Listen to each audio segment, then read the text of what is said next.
안녕하세요, 곤잘로입니다. 오랜만에 돌아온 유지비 분석 시간. 이번 시간에는 성격이 겹치는 두 모델을 준비해 봤습니다. 주인공은 현대 팰리세이드와 기아의 EV9입니다. EV9이 워낙 비싸게 나와서 팰리세이드 사고 남는 돈으로 기름 넣겠다 하시는 분들도 정말 많은데요. 서로 어떤 면에서 유지비 차이가 벌어지고 또 유지비로 차값이 상쇄되는 시점은 언제가 되는지 함께 살펴보도록 하겠습니다. 시작하기에 앞서 팰리세이드는 3,867만원부터 시작하는 3.8 가솔린 모델을 기준으로 하고 EV9은 7,337만원부터 시작하는 싱글모터 모델을 기준으로 했습니다. 팰리세이드의 경우 SUV 시장에서 디젤의 인기가 급격하게 식고 있는 추세라서 가솔린 모델을 기준으로 계산했고요. EV9의 듀얼 모터 같은 경우 에코 모드로 주행 시 뒷바퀴 위주로만 굴려서 일반적인 환경에서의 전비는 싱글 모터와 비슷하게 나오는 점 때문에 그나마 저렴한 싱글 모터를 기준으로 계산했습니다. 그럼 자동차세부터 본격적으로 비교해 보겠습니다. 배기량에 따라 부과되는 자동차세 3800cc 엔진의 팰리세이드가 당연히 불리하겠죠. 팰리세이드의 연간 자동차세는 982,280원, 한 달에 약 81,860원이 나옵니다. 그런데 전기차는 차급이나 출고가에 관계없이 자동차세가 동일합니다. 엔트리급인 기아 니로든 기아에서 가장 큰 전기차인 EV9이든 전부 똑같이 연간 13만원을 내는데요. 이걸 12개월로 나누면 한 달에 약 1,800원, 팰리세이드에 비하면 한 달에 약 71,000원 정도 저렴해서 자동차세부터 차이가 확 벌어지게 됩니다. 다음은 보험료입니다. S화재 다이렉트 홈페이지 기준으로 계산해봤는데요. 만 31세에 운전경력 11년차의 무사고고요. 블랙박스 할인받고 대물배상은 10억을 기준으로 계산했습니다. 우선 팰리세이드 연간 보험료는 52만 4천원 정도가 나왔습니다. 한 달에 약 43,710원이 나오죠. EV9은 이보다 좀 더 나왔는데요. 연간 보험료는 69만 7,820원, 12개월로 나누면 58,150원으로 한 달에 약 15,000원 정도 더 나오는 것으로 계산이 됐습니다. 다음은 유류비와 충전비입니다. 많은 분들이 민감해야 할 만한 부분인데요. EV9의 대체제로 팰리세이드 가솔린을 산다면 한 달에 얼마씩 더 드는지 계산해 봤습니다. 오늘자 전국평균 휘발유 값은 리터당 1,571원, 반면 전기차 완속 충전 요금은 킬로와트 시당 300원으로 비싸게 잡았습니다. 실제 충전 비용은 이보다 더 저렴합니다. 저 같은 경우에는 킬로와트 시당 160원으로 충전하고 있고요. 짬바정스행님은 킬로와트 시당 200원 수준인데 전기차 충전 할인 카드로 50% 할인을 받습니다. 그래서 보통은 킬로와트 시당 150원 정도 들어요. 그래도 개개인마다 충전 환경이 다를 수 있으니까 넉넉하게 킬로와트 시당 300원으로, 즉 EV9의 불리한 조건으로 계산해 봤습니다. 기준은 1년에 15,000km씩 주행한다고 가정을 해봤는데요. 이 경우 복합연비 9.3km/L의 18인치 휠 달린 팰리세이드 가솔린은 1년에 약 253만원, 즉 한 달에 약 21만 1,120원을 기름값으로 쓰게 됩니다. 반면 복합전비 4.6km/kW 시에 19인치 휠 달린 EV9은 확실히 이보다 더 저렴하게 됩니다. 연간 충전비는 100만원 초반대, 12개월로 나누면 한 달에 89,250원을 충전비로 쓰게 됩니다. 팰리세이드에 비하면 한 달에 12만 1,870원이 더 싸죠.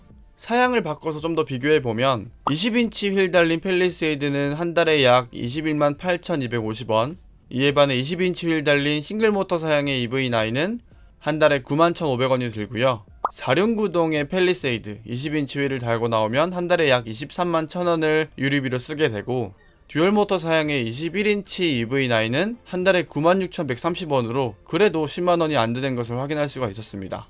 따라서 주행에 따른 비용 면에서는 EV9이 압도적으로 저렴한 것을 확인할 수가 있었는데요. 실제 충전비는 이보다 더 저렴하게 나올 거라는 거 한 번 더 강조드리고, 이용하시는 충전기의 충전 요금이나 충전 할인 카드에 따라서 개인 간 차이가 더 벌어질 수 있다는 점도 체크해 주시면 좋겠습니다. 다음은 정비비입니다. 엔진오일부터 볼 텐데요. 내연기관차는 주기적으로 엔진오일을 교체해줘야만 합니다. 일반적으로 1년에 2번 교체하시는 분들이 많으실 텐데요. 저희 카닥이 만든 카닥랩 4 플러스 그래핀 엔진오일로 교체한다고 가정하면 팰리세이드 3.8 가솔린은 한 번 교체할 때 10만 6천원, 즉 1년에 2번 교체한다고 가정했을 때 월 비용은 약 17,670원이 나옵니다. EV9은 당연히 안 들겠죠. 다음은 타이어입니다.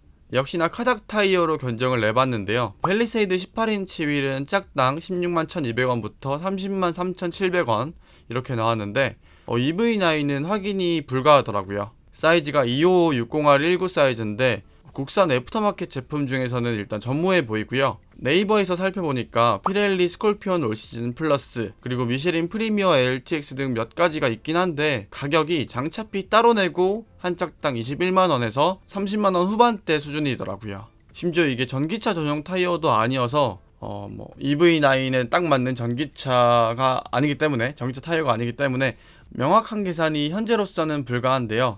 어림 잡아서 팰리세이드는 한 짝에 20만원 정도 든다고 가정하고 EV9은 한 짝에 30만원으로 가정해서 계산해 봤습니다. 타이어 교체 기준은 2년에 한 번씩 그리고 두 짝씩 교체한다고 가정했고요. 이 경우 팰리세이드는 한 달에 약 16,670원 그리고 EV9은 한 달에 약 25,000원으로 계산해 봤습니다. 다음은 에어컨 필터와 와이퍼. 루프트 에어컨 필터 1년에 2번 교체하고 발레오 사일렌시어 와이퍼 1년에 한 번 교체한다고 가정했을 때 팰리세이드와 EV9 전부 한 달에 만원 정도 들 것이다 라고 내다봤습니다. 다음으로 기타 비용입니다. 세차비, 주차비, 그리고 고속도로 통행료 이런 것들을 계산해 봤을 때 한 달에 10만원 정도로 계산을 해봤거든요. 다만 전기차는 톨게이트비 할인 그리고 공영주차장 할인 등의 혜택을 누릴 수가 있죠. 그 대신에 주유소의 자동세차기는 이용 못하는 데가 많기 때문에 기타 비용으로 한 달에 약 7만원 정도 들 것이다 라고 계산을 해봤습니다. 이렇게 나온 유지비의 총합을 계산해 보면요. 팰리세이드는 한 달에 48만 1030원 그리고 EV9은 한 달에 26만 3200원으로 계산이 나왔습니다. 산술적인 유지비 총합을 놓고 봤을 때 EV9이 매달 21만 7830원씩 더 저렴하죠. 그럼 이 유지비 차이로 차값이 상쇄되는 시점은 언제인지 알아봤습니다. 앞서 말씀드린 것처럼 기본형 기준으로 계산을 해봤을 때 팰리세이드는 3,867만원 그리고 EV9은 7,337만원을 받습니다. 전기차는 취득세 감면도 있고 공채 면제나 전기차 구매 보조금도 나오고 하는데 지역에 따라서 금액적인 차이가 있으니까 저희는 가격표상의 그 숫자만 놓고 계산을 해볼게요.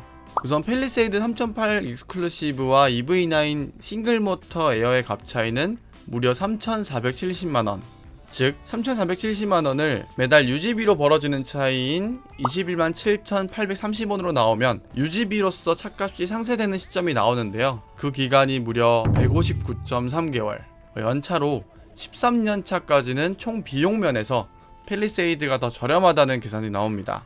이 산술적인 값만 놓고 봤을 땐 팰리세이드 사고 남는 돈으로 기름 넣겠다라는 말이 괜히 나온 건 아닌 것 같죠. 물론 앞서 말씀드렸다시피 취득세 감면 혜택이나 구매 보조금까지 녹여서 계산하면 두 모델 간의 값 차이가 더 줄어들고 상쇄되는 시점도 더 앞당겨지겠지만 그래도 최소 10년 정도는 봐야 된다는 계산이 나옵니다. 한편 팰리세이드와 EV9을 놓고 진짜로 저울질을 하고 있으시다면 비용적인 부분만 놓고서 접근하지는 않을 것입니다. 덩치만 비슷하지 실상은 좀 다른 차여서 고려할 게 정말 많아요. 대표적으로 주행감의 차이를 고려해야겠죠. 전통적인 대배기량 가솔린 엔진의 팰리세이드와는 달리 EV9은 가속에 따른 반응이 좀 즉각적이고 소음이나 진동 면에서 장점이 있습니다. 엔진이 없으니까요. 다음으로 충전 설비나 운용 환경 같은 것도 고려를 무조건 해야 됩니다. 언제든 충전을 할 수 있는 환경이 아니라면 전기차를 운용하시는 데에는 스트레스가 따를 수밖에 없어요. 그에 반해 팰리세이드는 어디서든 자연흡기 엔진이니까 그냥 일반유 넣으면 되니까 부담이 확실히 덜 하긴 하죠. 하지만 반대로 충전 환경이 잘 갖춰져 있다면 진짜 주유소를 어떻게 다녔나 싶을 정도로 충전이 오히려 더 편하게 느껴질 수 있습니다. 보태서 부가적인 정비비나 보증기간의 차이도 계산을 해봐야 됩니다. 정비 포인트는 내연기관차가 월등히 더 많습니다. 엔진 오일이나 타이어쯤이야 관리 쪽에 해당하지만 장기간 보유한다고 봤을 때 노후화가 진행됨에 따라서 진짜 예상치 못한 곳에서 이곳저곳에서 수리비가 들거든요. 이에 반해 전기차는 정비 포인트가 몇 군데 없다는 점이 장점이 될 수 있는데 배터리 부품이 비싸다 하시는 분들도 있지만 배터리 관련 보증기간이 전기차가 좀 더 길기 때문에 이 부분도 고려를 해봐야 되고요. 끝으로 구매와 그리고 판매 비용도 다시 되팔 때의 비용도 녹여서 계산을 해봐야 됩니다. 전기차 구매 보조금은 앞으로 더 축소될 전망입니다. 어쩌면 빠른 시일에 구매 보조금이 아예 안 나올 수도 있는데요. 보태서 되팔 때 리세일 밸류도 어떻게 될지를 고려해야 되죠. 내가 이 차를 진짜 죽을 때까지 탈 거야 이렇게 말씀하시는 분들도 있겠지만 다시 팔기도 하고 하니까 되팔 때 비용도 생각을 해봐야 되는데 실제로 SUV 시장에서 디젤의 인기가 이렇게 빨리 사그라든 걸 보면 향후 내연기관차의 중고가가 어떻게 될지는 진짜 모를 일입니다. 이처럼 팰리세이드와 EV9은 진짜 너무 다른 모델이기 때문에 유지비만 놓고 비교하기에는 조금 어려운 부분들이 있습니다. 따라서 구매를 진짜 고려하고 있으시다면 다방면에서 비교해보시는 걸 권장드리고요. 현대나 기아의 드라이빙 라운지 통해서 직접 시승도 해보시면서 본인에게 더 어울리는 차를 고르시는 걸 권해드립니다. 앞서서 저희가 구매 팁은 물론 팰리세이드와 EV9의 실차 리뷰도 업로드를 해놨으니까요. 저희 영상도 참고하셔서 아무쪼록 구매에 도움이 되기를 바랍니다. 그럼 여기서 마칠게요. 하나, 둘, 셋. 안녕.